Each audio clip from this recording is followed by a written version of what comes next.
पर्वतीय प्रदेश। तो बच्चे सबसे पहले हम इसके पोजीशन की बात करेंगे। याद रखेंगे कि ये जो हिमालय पर्वतीय प्रदेश है, ठीक है, तो हिमालय प्रदेश याद रखेंगे बच्चे, हिमालय पर्वत, क्योंकि हम पर्वतों के बारे में पढ़ेंगे। तो याद रखिएगा हिमालय पर्वत जो हमारा देश है भारत, ठीक है, भारत के उत्तर, पहले क्या करेंगे उत्तर, फिर मैंने क्या कहा उत्तर पूरब, उत्तर पूरब एवं पूरब में स्थित है, एवं पूरब में स्थित है। क्लियर है? तो पहले बच्चे हमने अपने पोजीशन की बात की। क्लियर है? ये देखिए ये तरीके से क्वेश्चन पूछा गया है, मैं आपको उसी तरीके से बता रहा हूँ कि जो हिमालय पर्वतीय प्रदेश है, पर्वत है, वो भारत के उत्तर में, क्लियर है, फिर उत्तर पूरब में और फिर क्या बच्चे पूरब में स्थित है। अब देखिए, अब यहीं पर मैं क्या कर रहा हूँ बच्चे, आपको एक रफ स्केच में कुछ शो कर रहा हूँ ताकि आप चीजों को समझ पाए। ये देखिए, ये क्लियर हो गया बच्चे ना? अब देखिए, जैसा मैंने अभी आपसे क्या कहा, मैं अभी यहीं पर आपको सिखाता हूँ कि ये जो हिमालय पर्वतीय प्रदेश है, आपने क्या देखा, ये कहा जा रहा है कि भारत के उत्तर में, देखिए ये उत्तर हो गया बच्चे, ठीक, फिर देख सकते हैं पूरब में, इस तरफ पूरब हो गया, और फिर इधर हम चले जाते हैं तो फिर क्या हो जाता है, उत्तर पूरब हो जाता है। देखिए बच्चे इस तरह से है, तो हम देख रहे हैं कि उत्तर में, उत्तर पूरब में, और कहाँ है, पूरब में है। यही है बच्चे कि हिमालय पर्वतीय प्रदेश क्या है, भारत के उत्तर पूरब, पूरब और पूरब में स्थित है। अब अगर इसको हम ध्यान से देखें तो ये एक तरह से इस तरह से आकार ले लेता है, मतलब इस तरह से क्या होता है, आकार ले लेता है, और इस आकार को हम आर्क शेप कहते हैं, चापाकार कहते हैं। तो तुरंत बच्चे इसी कॉन्सेप्ट को यहाँ पर जोड़िए और लिखिए कि यह चापाकार है। यह क्या है बच्चे, चापाकार है। चापाकार का मतलब क्या है, आर्क शेप में है। क्लियर हो गया? यानी ये अपनी जो दिशा ले रहा है, मतलब अगर आप इसको रफली देखेंगे तो इस तरीके से आपको नजर आएगा। तो जब इस तरीके से कोई चीज नजर आती है तो वो चाप कहलाती है। ठीक है, तो चलिए यहाँ पहले हमने ये सीखा कि हिमालय जो पर्वत है ये भारत के उत्तर पूरब, उत्तर पूरब, भारत के उत्तर, उत्तर पूरब एवं पूरब में स्थित है, और इस तरह से क्या है बच्चे, चापाकार है। क्लियर है? ठीक, फिर याद रखना है आगे, यहाँ तक समझ में आया? अब बच्चे सबसे पहले एक आपको इम्पोर्टेंट बात मैं ये बता दूं कि हिमालय जो पर्वत है, क्लियर है, हिमालय पर्वत नवीन, नवीन युवा वलित मोड़दार, नवीन युवा वलित मोड़दार पर्वत तंत्र है। पर्वत तंत्र है, ये सब मैंने आपको सिखा दिया है। तो हिमालय कैसा पर्वत है बच्चे, new young folded mountain. Clear हो गया? चलिए, तो आपने देखा कि ये अपने विस्तार के कारण चापाकार है, आर्क शेप में है, और फिर हिमालय क्या है बच्चे, नवीन युवा वलित मोड़दार पर्वत तंत्र है। क्लियर हो चुका? ठीक है, फिर ये भी याद रखना है आपको बच्चे कि यह विश्व का सबसे ऊंचा पर्वत तंत्र भी है। यह विश्व का सबसे ऊंचा, यह विश्व का सबसे ऊंचा, द हाईएस्ट, सबसे ऊंचा पर्वत तंत्र है। पर्वत तंत्र है जो कई समानांतर, जो कई समानांतर, समानांतर का मतलब क्या हो गया, पैरेलल, मैंने आपको पहले ही बता दिया था, जो कई समानांतर पर्वत श्रेणियों में स्थित है, जो कई समानांतर पर्वत श्रेणियों में पाई जाती है। कई समानांतर पर्वत श्रेणियों में क्या है, पाई जाती है। क्लियर हो गया? तो हमने देखा कि हिमालय जो क्या है बच्चे, उसमें कई समानांतर पर्वत श्रेणियां हैं। कई समानांतर क्या है, पर्वत श्रेणियां हैं, इसीलिए यह बच्चे एक पर्वत तंत्र भी है, और इसे ही विश्व का सबसे ऊंचा पर्वत तंत्र कहा गया है। क्लियर है? ठीक, अब एक बात और याद रखना है बच्चे कि यह जो है, यह तृतीयक युगीन, या तृतीयक, तृतीयक को ही हम इंग्लिश में क्या कहते हैं, टर्शियरी काल। ठीक है, यह तृतीयक काल में बना है। कब बना है बच्चे, या तृतीय काल में बना है? देखिए ये बहुत इंपॉर्टेंट क्वेश्चन है, ये बार बार आपसे पूछा जाता है कि बताओ हिमालय कब बना है, तो आप क्या कहेंगे कि हिमालय जो है तृतीय काल में बना है। अब बच्चे आपको ये नहीं समझ में आएगा कि तृतीय काल क्या है। याद रखिए भूगोल का, ज्योग्राफी का बच्चे एक कैलेंडर है, क्लियर है? आपको ये कैलेंडर नहीं रखना, बस उस कैलेंडर की मुख्य बातों को जानना है कि किस काल में कौन सा लैंडफॉर्म बना था। तो बस आप इतना याद रखेंगे बच्चे कि ये जो हिमालय पर्वत तंत्र जो बना था, ये जिस काल में बना था उस काल को ही तृतीय काल कहा गया है। क्या कहा गया है? तृतीय काल कहा गया है। तो इस बात को याद रखिएगा, ये बहुत इंपॉर्टेंट है कि यह जो हिमालय है यह तृतीय काल में बना है, क्लियर है? ठीक, फिर याद रखना है बच्चे कि यह जो है यानी हिमालय पामीर, क्लियर है? छोड़िए ये तो यहाँ पे केयर करते हैं हम फिर आगे। चलिए पहले यहाँ तक तो मैंने आपको बता दिया है, क्लियर है? अच्छा अब हम इसको फिर भारत में लेकर आते हैं। ये परिचय तो दिया, अब हम भारत में लेकर आते हैं। उससे पहले एक और बात याद रखना है आपको कि यह अल्पाइन पर्वत तंत्र है। यह अल्पाइन पर्वत तंत्र है। पर्वत क्या है बच्चे? तंत्र है। इसका मतलब हो गया कि हिमालय अल्पाइन माउंटेन सिस्टम। इस बात को याद रखिएगा बच्चे, यहां मैंने शॉर्ट में माउंटेन लिख दिया कि हिमालय को अल्पाइन पर्वत तंत्र भी कहते हैं। क्या कहते हैं? अल्पाइन पर्वत तंत्र कहते हैं। ये मेरा आपसे एक सवाल है, ये क्वेश्चन आप लोग खोजिए और मुझे रिप्लाई कीजिए, जवाब दीजिए कि हिमालय को मैंने अल्पाइन पर्वत तंत्र क्यों कहा। भूलिएगा नहीं बच्चे कि भारत में हिमालय को अल्पाइन पर्वत तंत्र भी कहते हैं, अल्पाइन माउंटेन सिस्टम क्यों कहते हैं, व्हाई इट इज आस्क्ड। आप सबों को मुझे रिप्लाई देना है, जवाब देना। आप खोजिए इसका आंसर, क्योंकि मैंने आपको पिछली क्लास में ये बताया हुआ है। अब देखता हूँ कि आप कितना जज कर रहे हैं। चलिए तो हमने क्या देखा बच्चे कि यह अल्पाइन पर्वत तंत्र है, क्लियर हो चुका? ओके, अब ये हिमालय का तो मैंने आपको परिचय दिया। अच्छा अब बता देते हैं कि हिमालय जो आज है वहां पहले क्या था। तो याद रखेंगे कि हिमालय के पूर्व वहां, हिमालय के पूर्व यानी बच्चे पहले, पूर्व का मतलब क्या होता है? पहले। तो हिमालय के पूर्व वहां तेथिस, ये सब मैंने आपको सिखा दिया है। तेथिस सागर स्थित था। तेथिस सागर क्या था बच्चे? स्थित था, जो एक भूसन्नति था। जो क्या था बच्चे? जो एक भूसन्नति था। और मैंने आपको बताया था कि भूसन्नति को ही क्या कहा गया था? जियोसिनक्लाइन। क्या कहा गया था? जियोसिनक्लाइन था। इस बात को याद रखिएगा, बहुत इंपॉर्टेंट एक क्वेश्चन में अभी आपको बता रहा हूँ कि हिमालय के पूर्व यानी हिमालय से पहले वहां पर क्या था? एक तेथिस सागर था, स्थित था, जो कि एक भूसन्नति था बच्चे। क्या था? ये भूसन्नति था। इसीलिए बच्चे हिमालय की किसकी गोद में है? हिमालय इसी तेथिस सागर की गोद में है बच्चे। इसीलिए भूसन्नति को ही ऊंचे पर्वत का पालना कहते हैं। याद रखिएगा कि भूसन्नतियों को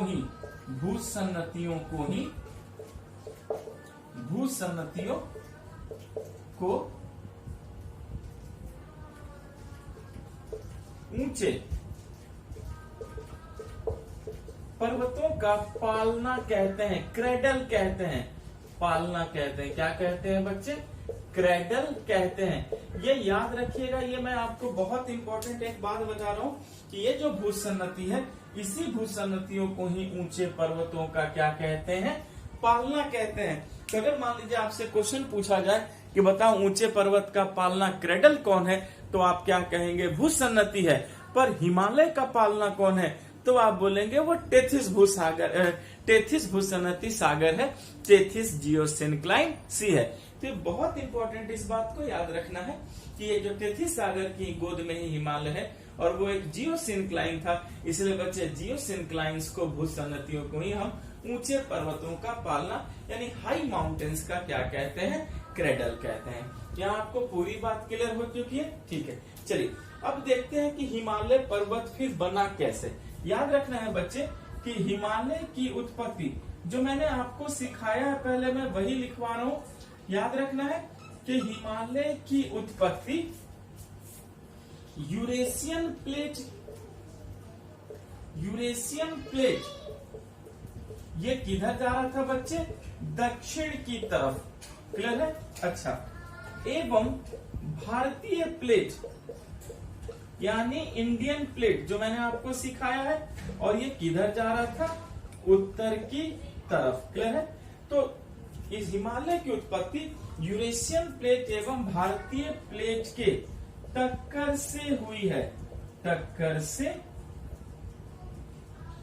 हुई है। क्लियर है? अच्छा, अब टक्कर से कैसे हुई है तो याद रखेंगे, टक्कर से मैं यहीं पे जोड़ दे रहा हूं कि हिमालय की उत्पत्ति यूरेशियन प्लेट जो कि दक्षिण की ओर आ रहा था और भारतीय प्लेट जो कि उत्तर की ओर जा रहा था के टक्कर से, जब इनमें टक्कर हुई के टक्कर से तेथिस सागर के मलबों में, तेथिस सागर के टक्कर से तेथिस सागर के मलबों में, यानी जो अवसाद थे बच्चे, ठीक है, जो सेडिमेंट्स थे, मलबों में संकुचन से, कॉम्प्रेशन से, संकुचन का मतलब क्या है? कॉम्प्रेशन से। तो मलबों में संकुचन से, मोड़ से, मोड़ का मतलब क्या था? फोल्ड, यानी वलन से हुआ है, वलन से हुआ है।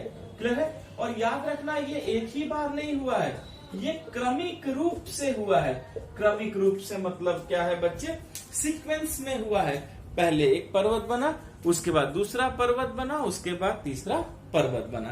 क्लियर हो चुका है? चलिए मैं आपको फिर से बता देता हूं कि हिमालय की उत्पत्ति यूरेशियन प्लेट जो कि दक्षिण की तरफ आ रहा था और भारतीय प्लेट जो उत्तर की ओर जा रहा था, उनमें टक्कर हुई कहां? तेथिस सागर में। क्लियर है बच्चे? और तेथिस सागर में जो मलबा था उस सेडिमेंट्स में संकुचन हुआ, कॉम्प्रेशन हुआ, और उस कॉम्प्रेशन से मोड़ पर गए, वलन हो गया, फोल्ड हो गया, और इसी वलन से हिमालय का निर्माण हुआ। और ये क्रमिक रूप से हुआ, ऐसा नहीं था कि ये एक ही बार हुआ है। क्लियर है? तो बच्चे ये जो संकुचन का जो सिद्धांत है, इसे किसने दिया था? इसे कोबर ने दिया था। बच्चे एक विद्वान था कोबर, जो मैं भी आपको लिखवा दूंगा।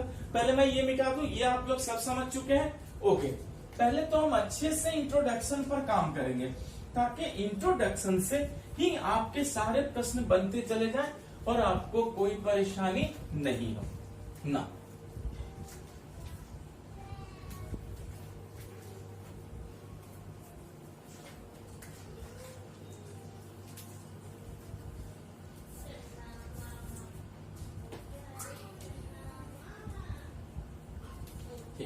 अब बच्चे यहीं पर मैं आपको एक बात नोट में लिखवा देता हूं, ठीक है?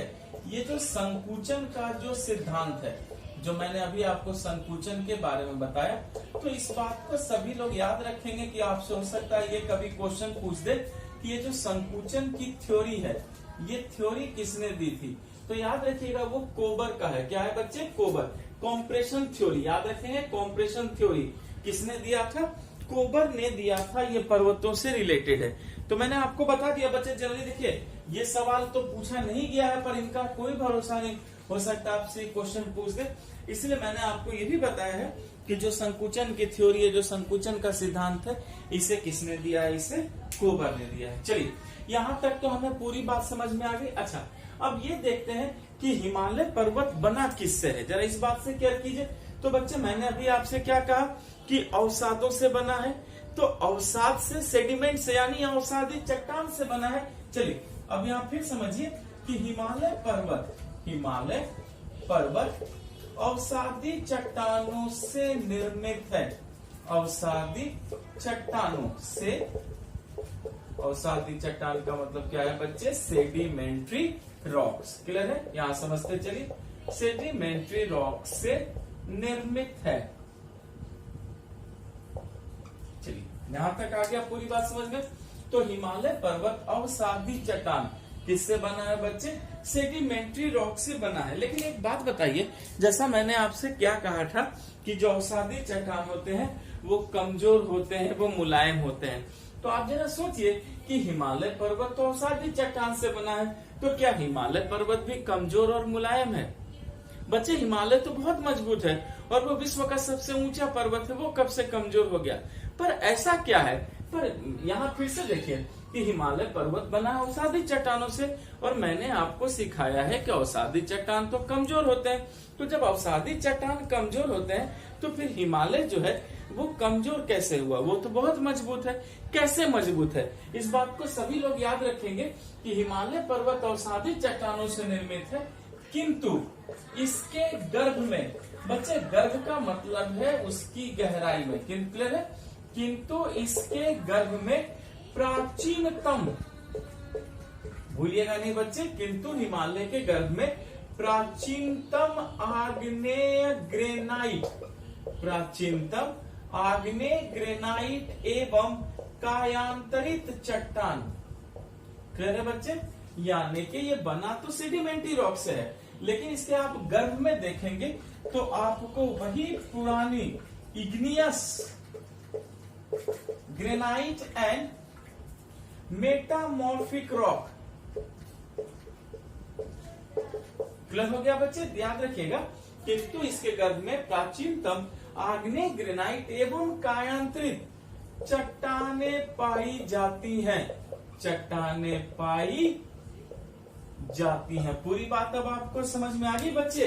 तो याद रखिएगा कि हिमालय इसीलिए मजबूत है क्योंकि ऊपर तो अवसाद है, लेकिन अगर आप इसके डेप्थ में जाएंगे, इसके गर्भ में जाएंगे, इसकी गहराई में जाएंगे, तो इसके गर्भ में आपको वही प्राचीनतम आग्नेय ग्रेनाइट और कायांतरित चट्टानें मिलेंगी बच्चे। और ये जो चट्टानें होती हैं, ये क्या होती हैं? कठोर और मजबूत होती है, इसलिए हिमालय के बेस में ही कठोर चट्टान है, इसलिए हिमालय बहुत ही क्या है?